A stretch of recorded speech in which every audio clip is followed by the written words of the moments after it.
वर्ग 8वीच्या सर्व विद्यार्थी मित्रांचं मनापासून स्वागत आहे. आजच्या क्लासमध्ये आपण सशस्त्र क्रांतिकारी चळवळ काय होती याबद्दल समजून घेणार आहोत.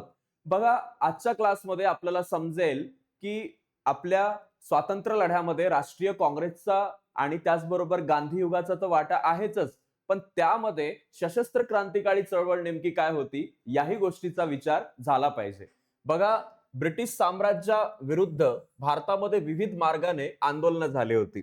ब्रिटिश साम्राज्य जे होतं अतिशय आपल्या संपूर्ण देशातील शेतकऱ्यांचं, मजुरांचं जे आहे, इव्हन दो नॉर्मल जे सामान्य नागरिक होते त्यांचंही पिळवणूक करत होती.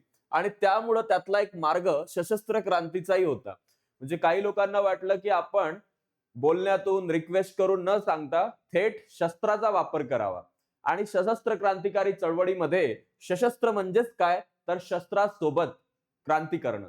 आता याची ओळख आपण या पाठामध्ये तर करू, सोबतच 1857च्या पूर्वी जर आपण विचार केला, ओके, 1857 पूर्वी इंग्रजी सत्तेविरुद्ध झालेले जे सर्व उठाव होते आणि 1857चा स्वातंत्र्य लढा होता, याचा जर आपण अभ्यास केला तर 1857 रिव्हॉल्ट तुम्हाला माहितीये, 1857च्या लढ्यामध्ये कितीतरी मोठा रक्तपात झाला. त्याचबरोबर यामध्ये बराकपूर छावणी, त्यानंतर तिकडे मंगल पांडे यांचं कार्य, त्यांना फाशीची शिक्षा झाली.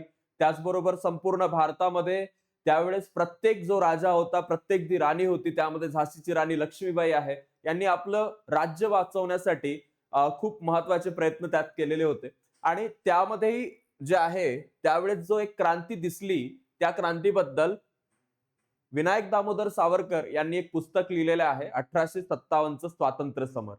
आता या काळामध्ये रामसिंह कुका जे होते यांनी पंजाबमध्ये सरकार विरोधी उठावाचं आयोजन केलं होतं. आणि यांचं नाव लक्षात ठेवा, कारण हा पहिल्याच दुसऱ्या याच्यामधला पॅराग्राफ मधला प्रश्न आहे NSSS मध्ये, आणि तुमच्या नॉर्मल परीक्षेमध्ये जो आहे विचारला गेलेला आहे. आता आपण पाहणार आहोत वासुदेव बळवंत फडके यांच्याबद्दल. महाराष्ट्रामध्ये इंग्रजांविरुद्ध सशस्त्र लढा वासुदेव बळवंत फडके यांनी दिला. सशस्त्र लढा म्हणजेच काय, शस्त्राच्या सहित. आणि याच्यामध्ये साम्राज्याशी त्यांनी जेव्हा तो हा लढा दिला ब्रिटिश साम्राज्याशी, त्यावेळेस त्यांची धारणा अशी झाली की त्यांच्यासोबत काही गोष्टी घडल्या. जसं ते एका टपाल विभागामध्ये काम करत होते आणि त्या विभागात काम करत असताना एकदा त्यांची आई जी आहे ती आजारी पडते. आई आजारी पडते आणि त्यासाठी ती रजा मागतात. ते रजा मागतात की मला माझ्या आईला भेटायचंय, माझी आई आजारी आहे. पण ब्रिटिश सरकार त्यांना रजा देत नाही. आणि अचानक बातमी येते पत्राद्वारे की त्यांच्या आईचं जे आहे ते निधन झालेलं आहे.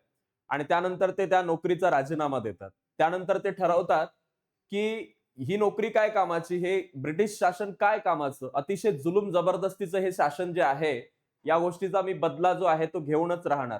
त्यासाठी तुम्हाला माहित आहे लहुजी वस्ताद साळवे यांच्याकडे शस्त्रविद्येचं त्यांनी शिक्षण घेतलं. त्यांच्या तालमीमध्ये जाऊन ब्रिटिश सत्तेविरुद्ध सशस्त्र उठाव करण्यासाठी त्यांनी रामोशी बांधव जे होते त्यांना संघटित केलं आणि बंड पुकारले. हे बंड अयशस्वी झाले. ठीक आहे, हे बंड कसे झाले, अयशस्वी झाले, ते फेल झाले.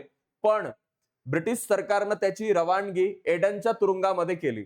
त्यांची जी रवानगी आहे, या ठिकाणी जे त्यांना पकडलं गेलं पोलिसांच्या माध्यमातून, त्यांनी हे जे सगळे बंड केले त्यात ते अयशस्वी झाले. पोलिसांनी त्यांना पकडलं आणि भारतामध्ये न ठेवता एडन नावाचं जे तुरुंग आहे त्या ठिकाणी त्यांना ठेवण्यात आलं.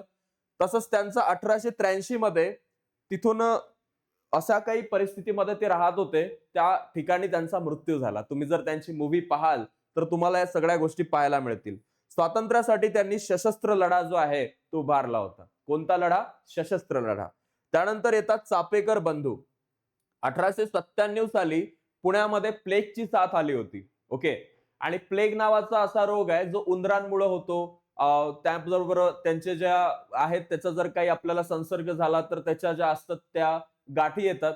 आणि त्याचबरोबर उंदर जे असतात ते देवघरामध्ये इकडे तिकडे फिरत असतात. त्यामुळं ब्रिटिशांनी जे आहे लोकांच्या घरामध्ये घुसून त्यांची जी तपासणी केली ती अतिशय चुकीची होती. त्यामध्ये ह्या सगळ्या जो जुलूम जबरदस्तीचं काम झालं, त्यामध्ये पुण्याचा जो त्यावेळेसचा प्लेग कमिशनर होता, त्याचं नाव होतं रँड, यानं त्याचा जो आहे चुकीच्या पद्धतीने हे दाखवला. तपासणी करायची होती, लोकायला काळजी घ्यायची होती, पण त्याचं वागणं वेगळं होतं. त्यासाठी त्याचा बदला म्हणून दामोदर आणि बाळकृष्ण या चापेकर बंधूंनी 22 जून 1897 मध्ये रँडचा जो आहे तो वध केला. दामोदर, बाळकृष्ण आणि वासुदेव हे 3 भाऊ होते आणि महादेव रानडे जे होते त्यांच्या सोबत एक त्यांचे सहकारी होते. या 4ही जणांना जे आहे फाशीची शिक्षा झाली. एकाच घरातील 3 भावांनी देश सेवेसाठी हौतात्म्य जे आहे ते जे आहे ते पत्करलं आणि या सुमारास बिहारमध्ये मुंडा नावाची जी आदिवासी जमात होती त्यामध्ये बिरसा मुंडा यांच्या नेतृत्वाखाली जे आहे ते ब्रिटिशांच्या विरोधात एक महत्वाचं जे आहे ते आंदोलन झालं, एक उठाव झाला. आता या ठिकाणी तुम्ही बघू शकता अभिनव भारत या संघटनेबद्दल आपण पाहणार आहोत. सन 1900 मध्ये स्वातंत्र्यवीर विनायक दामोदर सावरकर यांनी नाशिक या ठिकाणी मित्रमेळा नावाची जी महत्वाची एक क्रांतिकारकांची गुप्त संघटना आहे ती स्थापन केली. 1904 मध्ये या संघटनेला अभिनव भारत असं नाव देण्यात आलं होतं. उच्च शिक्षण घेण्याच्या निमित्तानं सावरकर इंग्लंडला गेले. तुम्हाला माहित असेल या अभिनव भारतची स्थापना झाली 1904 मध्ये. आधी मित्रमेळा त्यांनी स्थापन केलं होतं, पण शिक्षणासाठी, उच्च शिक्षणासाठी ते इंग्लंडला जेव्हा गेले तेव्हाही त्यांनी तिकडे अभिनव भारत संघटनेच्या भारतातील सदस्यांना क्रांतिकारी जे काही पुस्तकं आहेत, वाङ्मय पाठवलं, पिस्तुलं पाठवली आणि हे साहित्य पाठवायला सुरुवात केली. त्यांनी जोसेफ मॅझेनी जे जगप्रसिद्ध इटालियन क्रांतिकारक आहे त्यांची चरित्र त्यांना लिहिलं आणि त्याचबरोबर 1857चा जो उठाव आहे हे पहिलं स्वातंत्र्य युद्ध होतं असं प्रतिपादन करणारा 1857चं स्वातंत्र्य समर हा ग्रंथही त्यांनी लिहिला होता. त्याचबरोबर तुम्हाला माहिती असलं पाहिजे 50 वर्षाच्या कारावासाची शिक्षा त्यांनी झाली होती. सावरकरांना अंदमानला नेण्यात आलं होतं, तिथं 10 वर्ष ते होते. माझी जन्मठेप हे आत्मचरित्र जे आहे त्यांनी तिथं अंदमानमध्ये भयंकर दिवसामध्ये लिहून ठेवलं होतं. पुढे सरकारनं त्यांना रत्नागिरी येथे स्थानबद्ध केलं. तिथे सावरकरांनी जातीभेद निर्मूलन, अस्पृश्यता निवारण, सहभोजन, भाषा शुद्धीकरण अशा सामाजिक चळवळीला भेट दिली. एक थोर साहित्यिक ते होते. 1938 साली मुंबईमध्ये भरलेल्या मराठी साहित्य संमेलनाचे अध्यक्ष ते स्वतः राहिलेले आहेत. त्याचबरोबर आपल्याला इथे दिसतं सरकारला अभिनव भारत संघटनेच्या कार्याचा सुगावा लागला होता. सरकार ज्या पद्धतीनं काम करत होतं यामध्ये अभिनव भारत संघटना जी होती यांच्या माध्यमातून ज्या सगळ्या चळवळी झालेल्या आहेत यामध्ये स्वातंत्र्यवीर सावरकर यांच्या माध्यमातून महत्वाचं कार्य झालं. यामध्ये सरकारला ही माहिती पोहोचली आणि सरकारनं बाबाराव सावरकर जे होते यांना अटक केली. बाबाराव सावरकर म्हणजेच कोण, तर स्वातंत्र्यवीर विनायक दामोदर सावरकर यांचे जे भाऊ होते. त्यानंतर यांना जन्मठेपेची शिक्षा झाली, म्हणजे संपूर्ण आयुष्य आता ते तुरुंगामध्येच राहणार होते. या शिक्षेचा बदला घेण्यासाठी अनंत लक्ष्मण कान्हेरे हा जो एक युवक होता यानं नाशिकचा कलेक्टर जो जॅक्सन होता याचा वध केला होता. सरकारनं अभिनव भारत संघटनेशी संबंधित लोकांना अटक करण्यास सुरुवात केली. जॅक्सनच्या वधाचा संबंध सरकारनं सावरकरांशी जोडला आणि अटक करून त्यांच्यावर खटला भरला. न्यायालयानं त्यांना 50 वर्षाची सक्षम कारावासाची शिक्षा दिली होती. बंगालमध्ये काय झालं? बंगालमध्ये फाळणीनंतर ब्रिटिश विरोधी प्रक्षोभ अधिकच तीव्र झाला. स्थानिक उठावांच्या जागी व्यापक असा क्रांतिकारी चळवळीचा राष्ट्रीय पातळीवर उदय होऊ लागला. देशातील विविध भागामध्ये क्रांतिकारी विचारांनी भारावलेले तरुण आपल्याला त्यावेळेस दिसतात. गुप्त संघटना त्यांनी स्थापन केल्या आणि ब्रिटिश अधिकाऱ्यांना जरब बसवणे, ब्रिटिश शासन यंत्रणा खिळखिळी करणे, ब्रिटिश सरकारचा लोकांना वाटणारा दरारा नाहीसा करणे, ब्रिटिशांची सत्ता उलथून टाकणे ही महत्वाची जी कामं आहेत ती बंगालमधील या क्रांतिकारी चळवळीने केली. बंगालमध्ये एक समिती कार्यरत होती. त्या समितीचं नाव होतं अनुशीलन समिती. ही एक क्रांतिकारी संघटना होती. अनुशीलन समितीच्या 500च्या वर शाखा होत्या.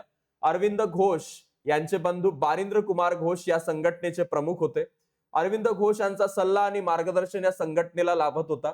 कलकत्त्याजवळ माणिकताळा इथं समितीनं बॉम्ब तयार करण्याचं केंद्र स्थापन केलं होतं अनुशीलन समितीनं. आणि याच्यामध्ये कोणते व्यक्ती महत्वाचे आहेत?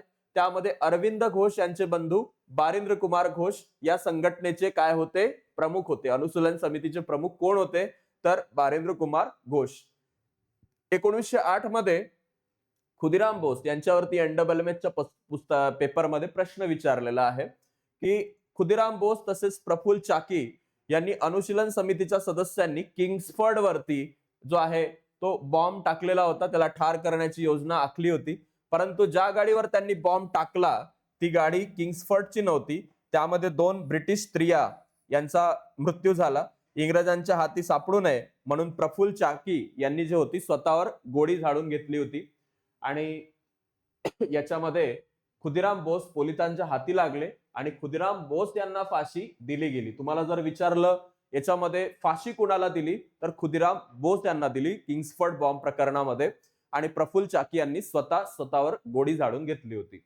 या प्रकरणामध्ये तपास करत असताना अनुशीलन समितीच्या कार्याची माहिती पोलिसांना मिळाली आणि सदस्यांची धरपकड सुरू झाली. अरविंद घोष यांनाही अटक झाली. यांचा संबंध बॉम्ब तयार करण्याशी जोडण्यात आला.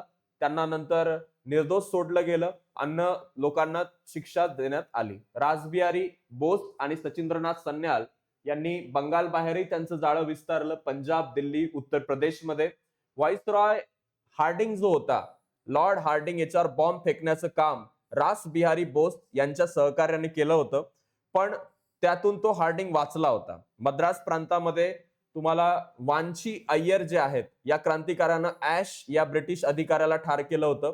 त्यानंतर त्यांनी स्वतःवरही जी आहे ती गोळी झाडून घेतली होती. इंडिया हाऊस बद्दल क्वेश्चन्स येऊ शकतात. बघा, भारतातील क्रांतिकार्याला परदेशामध्ये भारतीय क्रांतिकारकाकडून सहाय्य मिळत असे. लंडनमध्ये इंडिया हाऊस हे एक सहाय्यक महत्वाचं केंद्र होतं. श्यामजी कृष्ण वर्मा या भारतीय देशभक्तांना इंडिया हाऊसची स्थापना केली होती.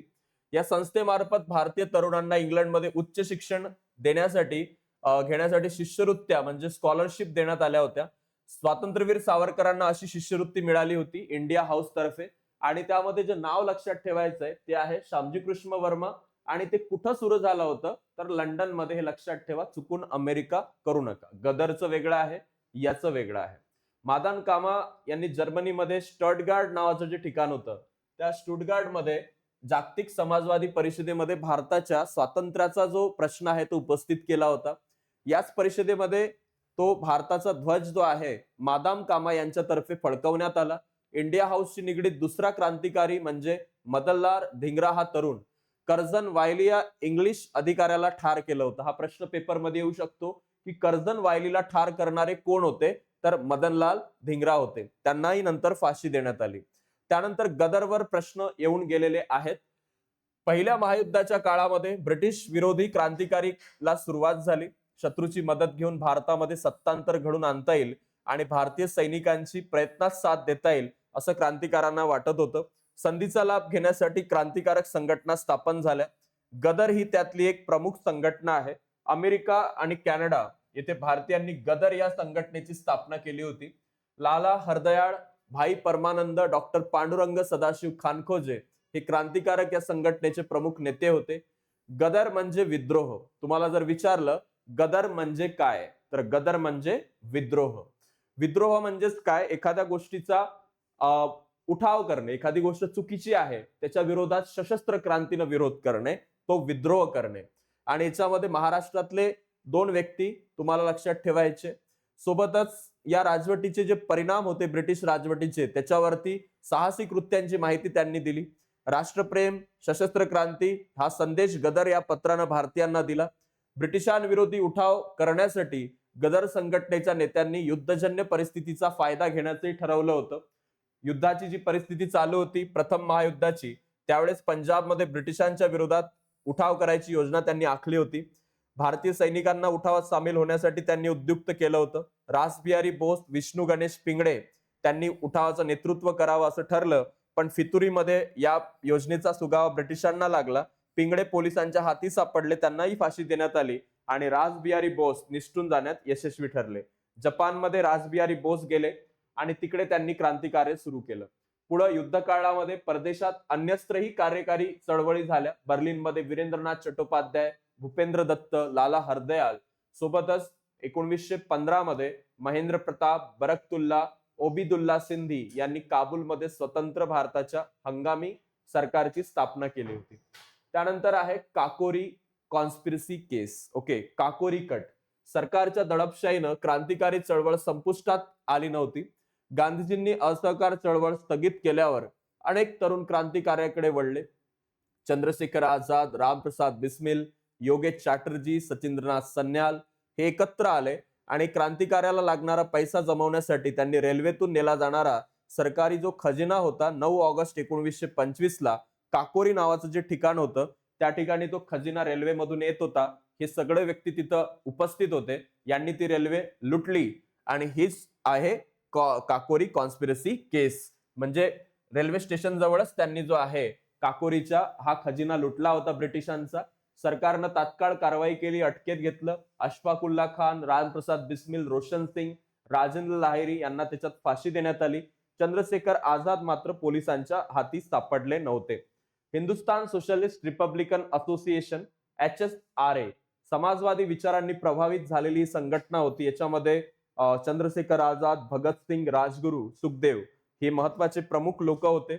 क्रांतिकारक धर्मनिरपेक्ष विचाराचे याच्यातले होते. 1928 मध्ये यांनी दिल्लीच्या फिरोजशाह कोटला मैदानावर बैठकीमध्ये हिंदुस्थान सोशलिस्ट रिपब्लिकन असोसिएशन याची स्थापना केली होती. याच्यात भगतसिंग, सुखदेव, राजगुरू याच्यामध्ये त्यांनी शस्त्र, त्यानंतर शेतकऱ्यांचे जे शोषण होतंय, कामगारांचं होतंय याच्यावर आधारित विचार नेहमी केले, कार्याची अंमलबजावणी केली आणि स्वतंत्र विभागाकडे ते सोपवली. या विभागाचं नाव हिंदुस्थान सोशलिस्ट रिपब्लिकन आर्मी असं केलं होतं आणि त्याचे प्रमुख होते चंद्रशेखर आझाद. यामध्ये क्रांतिकारी कृत्य तर झालीच. भगतसिंग, राजगुरू यांना लाला लजपत राय यांच्या मृत्यूचा बदला घेण्यासाठी सॉन्डर्स नावाचा जो अधिकारी होता तो गोळ्या घालून ठार केला. त्यामध्ये स्कॉटला मारायचं होतं पण सॉन्डर्स मारला गेला. आणि याच्यामध्ये 2 विधेयके त्यांनी मध्यवर्ती विधिमंडळात मांडली होती. पण त्यावेळेस त्यांनी ते बॉम्ब टाकून ते बटुकेश्वर दत्त यांनी बॉम्ब फेकले होते मध्यवर्ती विधिमंडळामध्ये. तर हे लक्षात ठेवा, मध्यवर्ती विधिमंडळात बॉम्ब कोणी टाकले होते? भगतसिंग आणि बटुकेश्वर दत्त. हिंदुस्थान सोशलिस्ट रिपब्लिकन आर्मीच्या केंद्रावर धाडी घातल्या गेल्या. त्यातून सॉन्डर्सचं हत्येचं धागेदोरे पोलिसांना लागले. क्रांतिकार्याची धरपकड सुरूच होती. यामध्ये महिलाही काही कमी नव्हत्या. महिलांचं योगदान आहे. चितगाव इथं, त्यानंतर 23 मार्च 1931 ला तुम्हाला माहित असलं पाहिजे भगतसिंग, सुखदेव, राजगुरू यांना फाशीची तारीख कोणती आहे? 23 मार्च. 3 जण होते ना क्रांतिकारी, तर 23 मार्च कितवा महिना आहे? 3राच आहे. आणि तारीख 1931 लक्षात ठेवण्यासाठी आहे. 23 मार्च 1931 लाहोरच्या तुरुंगात फाशी देण्यात आली. आणि मग आल्फ्रेड पार्क मध्ये चंद्रशेखर आझादही जे आहे यांना चकमकी ठार करण्यात आलं. चितगाव इथं शस्त्रागारावर हल्ला झाला. याच्यामध्ये सूर्य सेन हे चितगाव येथील क्रांतिकारी गटाचे प्रमुख होते. अनंत सिंग, गणेश घोष, कल्पना दत्त, प्रीतिलता वड्डेदार अशा निष्ठावान क्रांतिकारकांची फौज गोळा झाली. हल्ल्यामध्ये चितगाव या ठिकाणी 18 एप्रिल 1930 ला चितगाव मधील 2 शस्त्रागारातील शस्त्रास्त्र ताब्यात घेण्यात आले. टेलिफोन, टेलिग्राफ यंत्रणा तोडून टाकली गेली आणि संदेशवहन यंत्रणा ठप्प करण्यात आली होती. सोबतच यामध्ये कल्पना दत्त, प्रीतिलता वड्डेदार यांचा महत्वाचा वाटा आहे. 16 फेब्रुवारी 1933 ला सूर्यसेन आणि त्यांचे काही सहकारी, त्याचबरोबर सूर्यसेन त्यांच्या 12 सहकाऱ्यांना फाशीची शिक्षा दिली. कल्पना दत्त यांना जन्मठेप झाली आणि त्याचबरोबर वड्डेदार यांना पोलिसांच्या हाती न लागता त्यांनी स्वतःला आत्महुती त्यांची करून घेतली. चितगाव उठावामुळे क्रांतिकारी चळवळीला गती मिळाली. शांती घोष, सुनीती चौधरी या शाळकरी मुलींनी जिल्हा न्यायाधीशाला ठार केलं होतं. यांची नावं लक्षात ठेवा. त्याचबरोबर बीना दास हिनं कोलकाता विद्यापीठाच्या पदवीदान समारंभात गव्हर्नरवर गोळ्या झाडल्या होत्या. अशा महत्वाच्या लोकांची नावं तुम्हाला लक्षात ठेवायची. जालियनवाला बाग हत्याकांडाला जो ओडवायर, मायकल ओडवायर जो जबाबदार होता, त्याला सरदार उधम सिंग यांनी इंग्लंडमध्ये 1940 साली जे आहे ठार केलं. आणि अशा प्रकारे राष्ट्रप्रेम आणि या अजोड गोष्टीनं भारताचा जो इतिहास आहे या क्रांतिकारकांच्या माध्यमातून एक प्रेरणादायी बनतो. इथं प्रश्न आहे, सावरकर यांनी ही क्रांतिकारकाची गुप्त संघटना स्थापन केली होती. तिचं नाव होतं मित्रमेळा. पंजाबमध्ये रामसिंग कुका. इंडिया हाऊसची स्थापना श्यामजी कृष्ण वर्मा. अभिनव भारत कोणाचं नाव लिहाल? बाबाराव सावरकरांचं नाव लिहाल की स्वातंत्र्यवीर सावरकरांचं नाव लिहाल? चला कमेंट बॉक्स मध्ये सांगा. मित्रमेळा संघटना कोणी स्थापन केली होती? पुढे तिचं नाव काय झालं? कोणी केलं? बारिंद्र कुमार घोष या कोणत्या संघटनेशी संबंधित आहे? याचंही तुम्हाला नाव लिहायचं. तुम्हाला माहिती असेल, अनुशीलन समिती. ओके. त्यानंतर चंद्रशेखर आझाद यांच्या संबंधित काय होतं? HSRA होतं, की त्याच्यानंतर जे स्थापन झालेलं होतं आर्मी ती होती. तर ते लक्षात ठेवा. आर्मी मध्ये फरक आहे, असोसिएशन मध्ये फरक आहे. आर्मीचे जे महत्वाचे व्यक्ती होते म्हणजे संघटनेचे अध्यक्ष जे होते त्याला चालवायचे, तर हिंदुस्थान सोशलिस्ट रिपब्लिकन आर्मीच्या मध्ये चंद्रशेखर आझाद यांचं नाव तुम्हाला लिहायचं आहे. अशा प्रकारे हे खूप महत्वाचे प्रश्न इथे दिसतात, जे आपण आताच डिस्कस केले या पूर्ण चॅप्टरमध्ये. So thank you so much. या व्हिडिओला तुम्हाला जर आवडला असेल तर तुमच्या फ्रेंड्स पर्यंत नक्की शेअर करा आणि खाली कमेंट्स करा की तुम्हाला काय वाटतं, अजून याच्यात काय आपण नवीन करू शकतो. Thank you so much.